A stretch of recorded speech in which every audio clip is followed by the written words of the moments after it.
सुद्धा आमच्या ह्या शेलारी गावामध्ये नाही का वेगवेगळ्या प्रकारची माणसं आहेत. काही श्रीमंत आहेत, काही गरीब आहेत नाही का. सगळे सारखे नसतील ना, सगळे श्रीमंत आहेत का? नाहीत ना. काही श्रीमंत आहेत, काही गरीब आहेत, काही रंगाने काळे आहेत, काही रंगाने गोरे आहेत, काही विचाराने काळे आहेत, काही नाही का. एक बोलायची रीत म्हणजे बरोबर आहे की नाही. अनेक प्रकारची माणसं आहेत. जवळजवळ 100-150 घरांची वस्ती आहे शेलार गावामध्ये नाही का. शेलारी गावामध्ये स्मशानभूमी आहे का? किती? 5, 10, 15? कशी काय? एकच. मग काळी माणसं मिळली तर कुठं घालतात? भोळी माणसं मिळली तर, सुशिक्षित माणसं मिळली तर, अशिक्षित माणसं मिळली तर, श्रीमंत मिळली तर, गरीब मिळली तर, मग सगळ्यांची जागा जर एकच आहे तर मग जिवंतपणे जो अभिमान करतो तो कसला? जिवंतपणे जो अभिमान करतो आपण तो कसला अभिमान करतो? सगळ्यांची जागा शेवटची. बरोबर आहे ना. सुशोभित आहे. चांगलं वाटलं मला त्या स्मशानभूमीकडे बघितल्यानंतर. अगदी चांगली भारी भारी अगदी मस्त की जागा बनवली तुम्ही. ती शेवटची जागा साईडला बसायला बिसायला मस्त जागा आहे. तिथूनच गेलो होतो आतमध्ये. मला वाटलं तिकडे की काय तर सुंदर आहे बरं का. आणि खरं म्हणजे ते ठिकाण पण असं आहे ना दादा, आवडलं आपल्याला. तुमच्या गावच्या स्मशानभूमीचं ठिकाण आवडलं. गाव इकडे आहे ना, तो सरळ रस्ता गेला गावामध्ये की नाही. बरोबर आहे ना. म्हणजे तुम्हाला मुरबाडला जायचं असलं ना तर स्मशानभूमीचं दर्शन घेतल्याशिवाय जाताच येणार नाही. खरंय की खोटं आहे? मी सांगणार नाही की तुम्ही जाताना नमस्कार करा म्हणून, पण कमीत कमी जाता येता जेव्हा त्या स्मशानभूमीकडे पाहता ना तेव्हा एवढं स्मरणात ठेवा, माझ्या हक्काची जागा ही आहे आणि एक दिवस मला इथे यायचं आहे. काय कदाचित तुमच्या शॅलरीमध्ये राहणारी काही विद्यार्थी त्या शाळेतच शिकले असतील असं नाही. मामाकडे जाऊन शिकले असतील, काही मावशीकडे जाऊन शिकले असतील. शेलारीमध्ये राहणारी सगळीच माणसं आतापर्यंत मंदिरात गेली असतील बाबा, असं पण नाही. काही माणसं तर अशी असतात ना, मरतात तरी मंदिरात जात नाही. त्यांना माहित नाही आमच्या मंदिरात कुठल्या देवाची स्थापना केली ती. अशी पण माणसं काही असतात. पण कदाचित जी तुमच्या शाळेतही शिकले नाहीत ना त्यांची पण जागा, कदाचित जे तुमच्या मंदिरातही कधी गेले नाहीत ना त्यांची पण जागा, आणि सगळ्यांची जागा एकच आहे दादा. सगळ्यांची जागा एकच आहे. जिथे श्रीमंत तिथे गरीब, जिथे सुशिक्षित तिथेच अशिक्षित. ऐका, जिथे काळे तिथेच गोरे, विचाराचे पण आणि सगळ्याचेच नाही का, असतील जसे असतील तसे. बरं का. गावात आमदार जरी असेल ना, आता मला माहिती इथे नाही आपला आमदार एकच, पण जरी एखाद्या गावात आमदार असेल ना तरी आमदार साहेबांची जागा येतीच त्या गावात राहत असेल तर. आणि त्यांचे झेंडे मिरवणाऱ्या कार्यकर्त्यांची जागा पण. बरोबर आहे का? काही वेगळं आहे नाही ना. आम्ही स्मरणात ठेवायचं आहे. येतानाही काही घेऊन आलो नाही, जातानाही काही घेऊन जाणार नाहीत. बरं का. आमचा प्रवास कसा आहे, किती दिवसाचा आहे? माणूस सहज बोलतो नाही का, माणूस म्हणजे 2 दिवसाचा पाहुणा. मग एवढ्या उठ्या ढेवगायला करतो. किती दिवसाचा पाहुणा? आलेला 1 दिवस आणि जायचा दिवस. मधला काळ आपल्याला माहिती किती येतो? मधला काळ किती येतो माहितीये का? जिंदगी एक किराए का घर है, एक ना एक दिन बदलना पड़ेगा. मौत जब तुमको आवाज देगी घर से बाहर निकलना पड़ेगा. सांझ के बाद होगा सवेरा, देखना है अगर दिन सुनेरा. पावों फूलों पे रखने से पहले तुमको कांटों से चलना पड़ेगा. जिंदगी एक किराए का घर है, एक ना एक दिन बदलना पड़ेगा. जर सकाळी उगवणारा सूर्यही जर अस्ताला जातोय ना, सकाळी उगवणारा सूर्यही जर संध्याकाळी अस्ताला जातोय, सकाळी उमलणारं फुलही जर संध्याकाळच्या वेळेला कोमत असेल, तर या सगळ्या प्रक्रियेकडे बघितल्यानंतर आम्ही एक स्मरणात ठेवलं पाहिजे, जो जन्माला आलेला आहे त्याला मृत्यू आहे. जे दिसतंय त्याला नाश आहे. आणि प्रत्येकाला जर जायचंच आहे, प्रत्येकाला जर जावंच लागणार आहे, तर मग सांगा ना, वस्ती कर वस्ती आला तो काय गुंतून या राहिला? प्रवासी येतोय एखादा, आमच्याकडे पाहुणा येतोय, तो काही राहूनच घेतोय का? आल्याबरोबर बोलतोय ना, सकाळी मला किती वाजता बस आहे सांगा बरं, मला परतीच्या प्रवासाला जायचंय. पक्षी अंगणी उतरत येते का गुंतून या राहतील? ज्याप्रमाणे पक्षी येतात आमच्या अंगण्यामध्ये, जे काही दाणे असतात ते टिपतात, घेतात, वेचतात आणि एकदा ते दाणे घेतले की निघून जातात, त्याप्रमाणे आम्हाला सुद्धा या ठिकाणी त्या पक्षाप्रमाणे काही काळ कार्य करायचं आहे, काही काळ कार्य करायचं आहे. सेवा करत असताना ती मुलं माझी स्मरणात ठेवलं पाहिजे, आई वडील माझे स्मरणात ठेवलं पाहिजे, बाई माझी आहे, समाज माझा आहे, कुटुंब माझा आहे, हे स्मरणात ठेवलं पाहिजे, आठवणीत ठेवलं पाहिजे. आणि त्या आठवणीत ठेवून आम्ही त्यांची सेवा केली पाहिजे. पण सेवा करत असताना एवढं स्मरणात ठेवलं पाहिजे, कधीही सोडावं लागेल, कधीही कोणत्याही वेळेला सोडावं लागेल हे स्मरणात ठेवलं पाहिजे. मी म्हणत नाही की तुम्ही मुलांची सेवा करू नका, मी सांगणार नाही तुम्ही बाईची अर्थात तिला आधार देऊ नका किंवा तिला तिच्या आशा अपेक्षा पूर्ण करू नका, आई वडिलांची सेवा करू नका. ते कार्य आहे आपलं, ते कर्तव्य आहे आपलं. आई वडिलांची सेवा आपण केलीच पाहिजे, ते आद्य कर्तव्य आहे. मुलाबाळांना सांभाळायलाच पाहिजे, त्यांच्यावर मार्गदर्शन केलं पाहिजे, त्यांच्यावर संस्कार केले पाहिजेत. आपण ज्या बाईने आपल्यासाठी जग सोडलेलं आहे, आई वडील सोडले, घरदार सोडलं, आवडीनिवडी सोडल्या, जी बाई आपल्यासाठी लक्ष्मीच्या रूपामध्ये आपल्या घरामध्ये मापटं ओलांडून आणि प्रवेश केला जिने आपल्या घरामध्ये, तिच्या आशा अपेक्षा पूर्ण करणं आपलं कर्तव्य आहे ना, कर्तव्य आहे आपलं. पण हे सगळं कार्य करत असताना सेवा म्हणून करतोय की नाही एवढं स्मरणात ठेवलं पाहिजे. आम्हाला एक दिवस जायचं आहे, आम्हाला एक दिवस जायचं आहे. काय घडतंय माहितीये का, जो आम्हाला सांभाळतोय, जो आम्हाला सामर्थ्य देतोय, ज्याच्या गुणे आम्ही हे सगळं काही कार्य करतोय, त्या देवाला आम्ही विसरतोय, त्या पांडुरंग परमात्म्याला आम्ही विसरतोय. त्याचं विस्मरण आम्हाला होत आहे बरं का, त्याची आठवणही आम्हाला राहत नाही. आणि जे आम्हाला आमचं अगोदरही नव्हतं, आता आहे हा भ्रम आहे, याच्या नंतरही आमचं असेल नसेल, त्याच्याविषयी ममत्व निर्माण होत आहे आमच्या अंतःकरणामध्ये. ते माझं माझं म्हणून ममत्व निर्माण होत आहे. आणि मग शेवटच्या वेळेला तेच आठवते आम्हाला. यम यम वापी स्मरण भावम त्यजत्यंते कलेवरम तम तमे वेंती कोणते सदा तद्भाव भाविताहा. गीतेतील 8व्या अध्यायातील 6वा श्लोक आणि त्याच्यावर भाष्य करत असताना माऊली म्हणतात, तेवी जितेनी अवसरे जे आवडून जीवी उरे ते मरणाची मेरे फार हो लागे.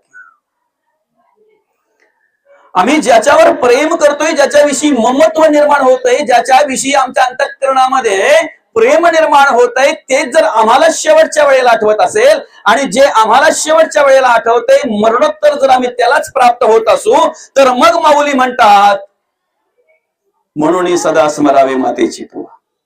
मरणी जया जे आठवे आणि तो तेची गती ते पावे, म्हणून सदा स्मरावे मातेची तुवा. आम्ही अखंड भगवंताचं नामस्मरण केलं पाहिजे, आम्ही अखंड भगवंताचं नामचिंतन केलं पाहिजे. प्रत्येक वेळेला प्रत्येक काळामध्ये आम्ही काय केलं पाहिजे, देवाचं नामस्मरण केलं पाहिजे. कारण आमचा शेवट आहे, पण शेवटची वेळ कधी आहे हे कोणालाही माहिती नाही, कोणालाही माहिती नाही, ना तुम्हाला ना मला, कोणालाही माहिती नाही आहे बरं का. आम्ही सगळ्याची आठवण ठेवतोय. या बाजारामध्ये एकदा गुंतलो ना की आम्हाला एवढा भ्रमित होतोय, एवढा भ्रमित होतोय की कोण माझ्याने कोण परक हे कळत नाही बरं का. तरी पुन्हा पुन्हा जगद्गुरु तुकोबा आम्हाला विनंती करतात, नको नको मना गुंतू माया जाळी. मनाला मायेचं जाळं खूप आवडतंय आणि त्या मनाला हाक मारून सांगतात जगद्गुरु तुकोबा, नको नको म्हणा. एखादी गोष्ट करायची नसेल ना तर आई काय सांगते माहितीये का, बाळा नको करू रे. पण करायचीच नसेल तर नको नको. शब्द कळताय ना. एखादी गोष्ट करायची नसेल तर आई काय बोलते, बाळा नको करू ते. पण करायचीच नसेल तर नको नको. म्हणून जगद्गुरु तुकोबा म्हणतात, नको नको नको नको मना गुंतू माया जाळी. का, काळ आला जवळे ग्रासावया. आता साधं उदाहरण आहे, जगद्गुरु तुकोबा म्हणतात काळ आला जवळे ग्रासावया बरं का. पण आम्ही स्मरणात ठेवलं पाहिजे की काळ आमच्या जवळ येतो की आम्ही काळाच्या जवळ जातो. जीवनाचा प्रवास करत असताना जरा आपला आपण विचार करणं, आम्ही काळाजवळ जातो की काळ आमच्या जवळ येतो. बरं, तलप आल्यावर तुमच्या घरी येऊन पुडी पडते का दुकानात जाऊन तुम्हाला तंबाखूची पुडी घ्यावी लागते? फरक कळतो ना. तुम्हाला तलप आल्याबरोबर पुड्या घरी येऊन पडतात का? आपल्याला दुकानात जावं लागतंय ना. आम्ही कोणाच्या जवळ जातो? जाऊ द्या, चला ते पण जाऊ द्या. आम्ही शेलारीला बसमध्ये बसलो. शेलारीला बसमध्ये बसल्यानंतर आम्हाला मुरबाडला जायचंय, बरोबर की नाही. आमचा प्रवास मुरबाडकडे सुरू आहे. पहिला गाव कुठला लागला बरं? शेलारी सोडल्यानंतर पटापट बोला आता. दहीगाव. दहीगाव सोडल्यानंतर भुवनपाडा सोडल्यानंतर भुवन लागला. लगेच आपण मेन रोडला लागलो. नडई लागली. पुढे टेमरा लागला, पुढे जे काही असेल ते. आता अगदी टेमरा सोडल्याबरोबर आम्ही कुठे आलो? मुरबाडच्या जवळ आल्याबरोबर लगेच आम्ही शेजारी बसलेल्या माणसाला काय बोलतो माहितीये का? मुरबाड जवळ आला बरं का. आता मला सांगा, मुरबाड जवळ आलेला असतो की आपण मुरबाडच्या जवळ गेलेला असतो? आपली भाषा बघा कशी आहे, कशी आहे भाषा. आपण काय बोलतो? मुरबाड जवळ आला बरं का. दादा मुरबाड जवळ नाही आला, मुरबाड जिथे आहे तिथेच आहे, तू मुरबाडच्या जवळ गेलाय.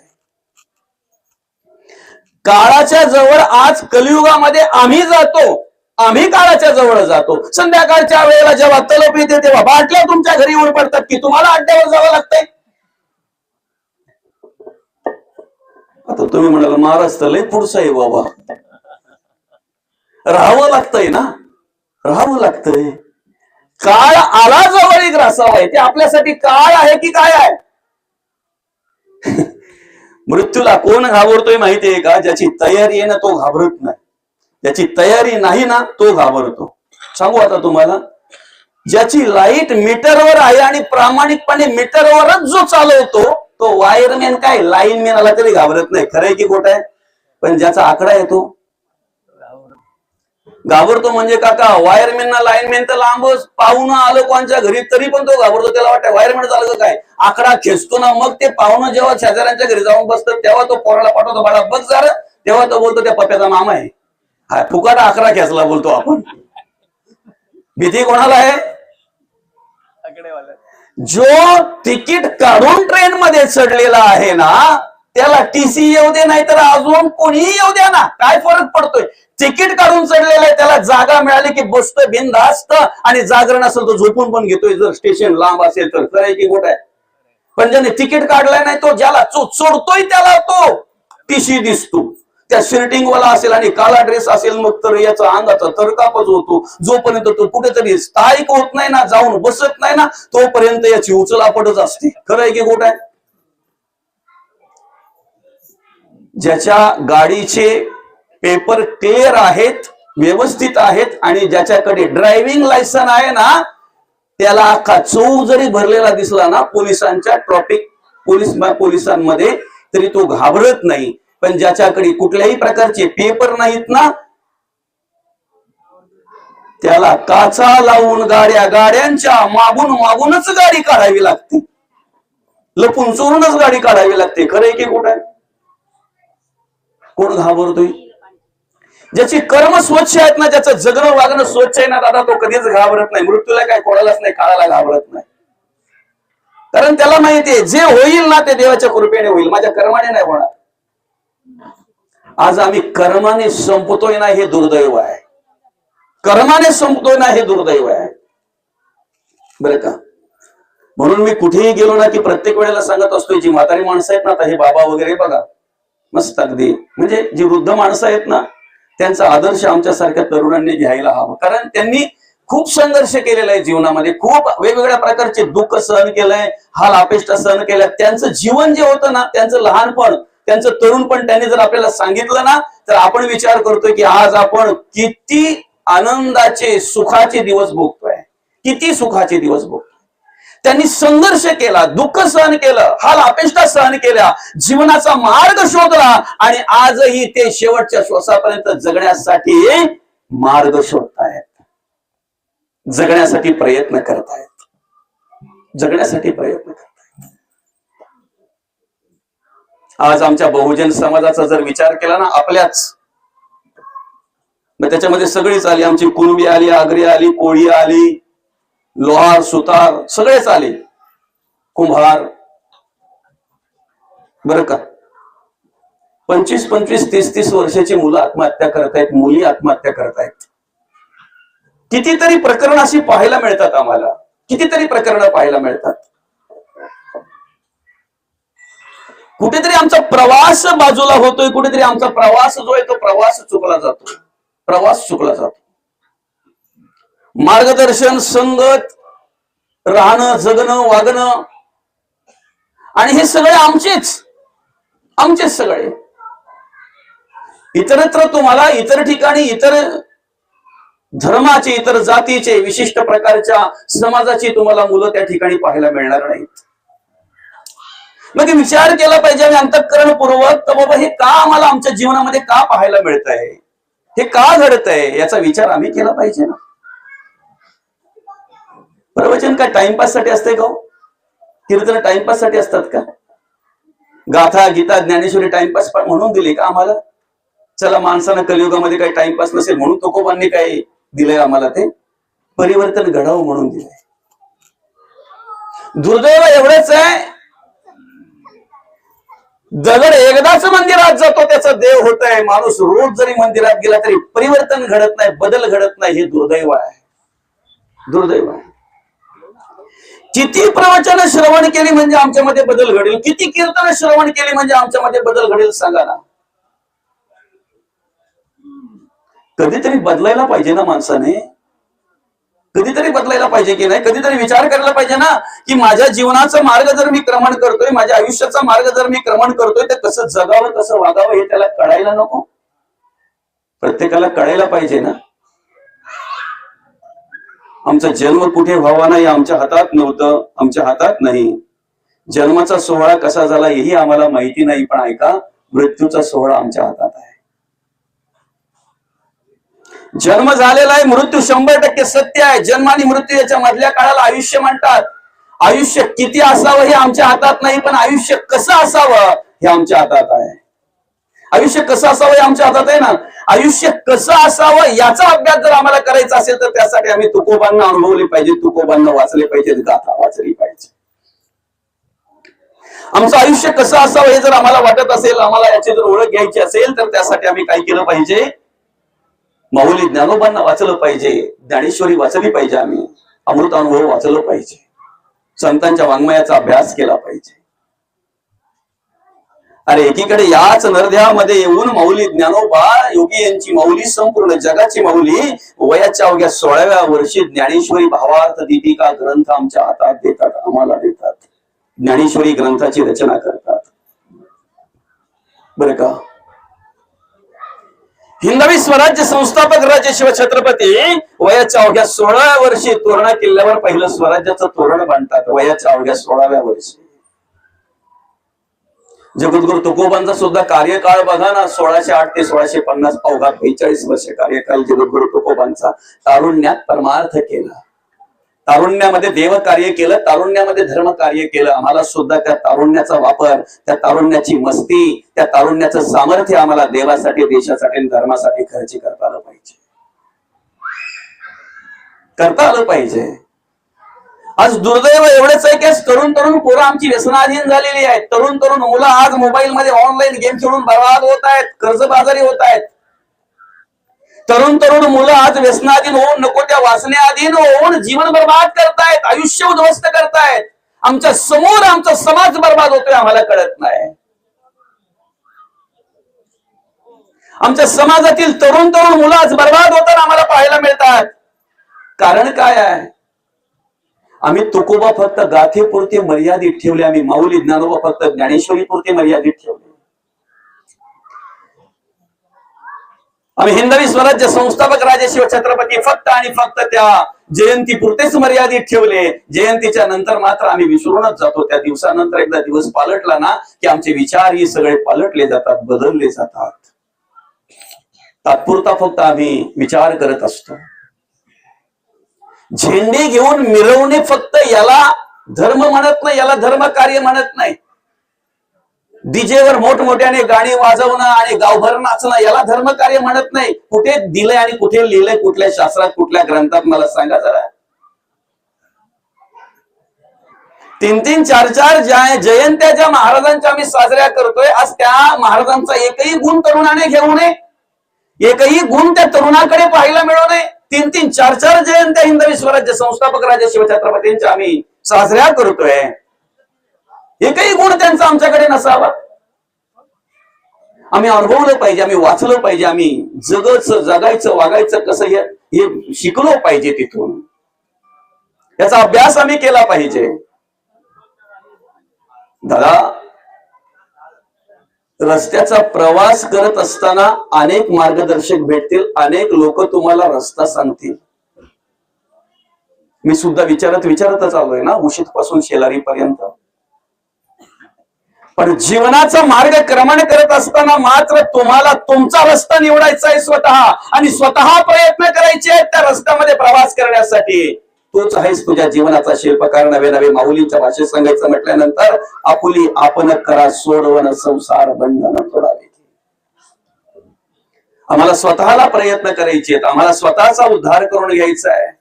तुमच्या डोक्यावर जर ओझं असलं ना, आणि ते जर तुम्हाला जड झालं तर तुमचा मुलगा घेईल, मुलगी घेईल, तुम्हाला जड झालं तर. पण आम्ही आमच्या जीवनाचा प्रवास करत असताना पाप का पुण्य जे साठवतोय ना, ते आम्हालाच प्राप्त होत असतंय. ते ओझं घ्यायला कोणीही तयार नसतंय, आणि तयारी दाखवली तरी तो अधिकारही त्यांचा नसतो, अधिकारही त्यांचा नसतो. म्हणून तर त्या वाल्या कोळीला फक्त तेवढंच सांगितलं, दादा तू हे सगळं काही करतोय बरोबर आहे, ज्यांच्यासाठी करतोय त्यांना जाऊन विचार वाटेकरी आहेत का म्हणून. आता त्या वाल्या कोल्याची गोष्ट आम्ही अनेक वेळा ऐकत असतो. कधीतरी तो विचार आम्ही आमच्या अंतःकरणात केला पाहिजे, कोण कोण वाटेकरी आहेत. घरातल्यांच्या अशा अपेक्षा पूर्ण व्हाव्यात म्हणून आम्ही काय काय करतो. घरातल्यांनी चांगलं जगावं, चांगलं वागावं, त्यांनी आनंदात राहावं म्हणून आम्ही काय काय करतोय. ते काय काय करत असताना एवढं फक्त स्मरणात ठेवलं पाहिजे, मी जो द्रव्य गोळा करतोय, मी जी धन दौलत गोळा करतोय, कशा पद्धतीने गोळा करतोय, आणि अशा पद्धतीने जर गोळा करतोय तर ह्या पापाला वाटेकरी आहेत का. अधर्म करून अनितीने जर तुम्ही संपत्ती घरामध्ये आणत असाल ना, तर ती संपत्ती तुम्हाला कधी सुख देणार नाही. आणि ऐका, त्या संपत्तीवर पोचलेली संतती सुद्धा तुम्हाला कधीही सुख देणार नाही, कधीही सुख देणार नाही. घाम गाळून कष्ट करून मेहनत करून जे आम्ही कमवतोय ना, जे 4 पैसे आम्हाला मिळतात ना दादा, तो आनंद कधी संपत नाही, ते सुख कधी संपत नाही दादा. ते सुखच प्राप्त होत असतंय, सुखच देऊन जात असतंय. ते मुलाबालांसाठी संपत्ती आम्ही कमवली पाहिजे, कमवली पाहिजे. मी तर म्हणेन प्रत्येकाने करोड रुपयाच्या बंगल्यामध्ये राहावं, कित्येक लाखाच्या गाडीमध्ये फिरावं ना. का फिरू नये. अरे आम्ही जर घाम घालून कष्ट करून मेहनत करून जर संपत्ती कमवतोय, तर त्या कमवलेल्या संपत्तीचा आनंद आम्ही नाही घ्यायचा तर मग कुणी घ्यायचा. पण दादा, त्या सगळ्या सुखाचा उपभोग घेत असताना एक स्मरणात ठेवलं पाहिजे, अंतरात्मा आहे तोपर्यंत याला सगळ्याला किंमत आहे. एकदा अंतरात्मा निघून गेला ना, की शेवटची आंघोळ करोड रुपयाच्या बंगल्यात नाही, ती बाहेरच कुठेतरी असेल. लाखो रुपयाच्या गाडीमध्ये जर आज मी फिरत असेल ना, फिरलो पाहिजे, त्याचा आनंद मी घेतला पाहिजे. पण एकदा अंतरात्मा निघून गेला ना, की कितीही लाखो रुपयाची गाडी असली, करोडो रुपयाची गाडी असली, तरी शेवटच्या वेळेला करोड रुपयाची गाडी नाही दादा, चौघांच्या खांद्यावरच जावं लागतंय. हे आम्ही स्मरणात ठेवलं पाहिजे, हे आम्ही स्मरणात ठेवलं पाहिजे. दुर्दैव एवढंच आहे, माणूस जगता वागताना आहे ना, ज्या गोष्टींना अधिक महत्व द्यायचं नाही त्या गोष्टींना अधिक महत्व देतो, आणि ज्या गोष्टींना अधिक महत्व द्यायला पाहिजे तिकडे ढुंकूनही पाहत नाही. बरं का, देव आम्हाला सांभाळतोय, देवाच्या मुळे आम्ही कार्य करतोय. तो अंतरात्मा आमच्या अंतःकरणामध्ये राहून आमची सेवा करतोय. चाले हे शरीर कुणाचे, सत्य कोण बोलवी, ते हरिवेणा देखावे ऐकावे, एक नारायण तयाचे भोजन चुको नका. म्या बोलविल्या वेदू बोले, म्या चालविल्या सूर्य चाले, म्या हलविल्या प्राण हाले. जे जगात ते चालिता भगवंत ओळख करून देत आहेत आम्हाला, माऊली मार्गदर्शन करतायत. त्या देवाला आम्ही विसरतोय, त्या देवाचं आम्ही विस्मरण होतंय आम्हाला, आणि नको त्या गोष्टींची आम्हाला स्मरण राहतंय, आम्हाला आठवण येते. म्हणून तर म्हणतात की मरणी जया जे आठवेतो त्याची गती ते पावे. आम्ही अखंड भगवंताचं स्मरण का करावं दादा. शेवटची वेळ आमची कधी असेल, कोणत्या वेळी असेल ते सांगू शकत नाही. शेवटच्या वेळेला भगवंताचं नामस्मरण आमच्या मुखात यावं असं जर वाटत असेल ना, तर त्यासाठी आम्ही प्रामाणिकपणे आतापासून ते प्रयत्न केले पाहिजेत, आतापासून प्रयत्न केले पाहिजे. बरं का, आम्ही कसं जगावं, कसं वागावं याचा विचार आम्ही केला पाहिजे. नको त्या गोष्टींचं स्मरण आम्हाला राहतंय, नको त्या गोष्टींकडे आम्ही सहज वळलो जातोय. कुठल्याच बापाला असं वाटत नाही की माझ्या मुलाने व्यसनाधीन व्हावं आणि त्याचं जीवन त्यांनी बर्बाद करावं, माझ्या घराचा राखांगोळी करावी किंवा माझ्या घराचं स्मशान करावं माझ्या डोळ्यात देखत, असं कधीच कुठल्याच बापाला वाटत नाही. कुठल्याच आईला असं वाटत नाही की माझ्या मुलीने वाईट कर्म करावीत, कुठल्याच आईला असं वाटत नाही. प्रत्येक आई वडिलांना मनापासून वाटत असते माझ्या मुलांनी खूप मोठं व्हावं, खूप मोठं व्हावं. 4 चौघामध्ये असताना छाती टोकून सांगता आलं पाहिजे आम्हाला स्वाभिमानाने, तो मुलगा माझा आहे, ती मुलगी माझी आहे. असं जगावं, असं वागावं. आमची वाटचाल बघा ना कुठे आहे, आम्हाला काय आवडतंय बघा ना. आम्ही आमच्या सोयीप्रमाणे वागतो, आमच्या सोयीप्रमाणे. बरं का, चहामध्ये जर माशी पडली माऊली तर तुम्ही काय करता बरं? चहामध्ये माशी पडली तर तो चहा पिता तुम्ही? माशी पडलेली काय करता?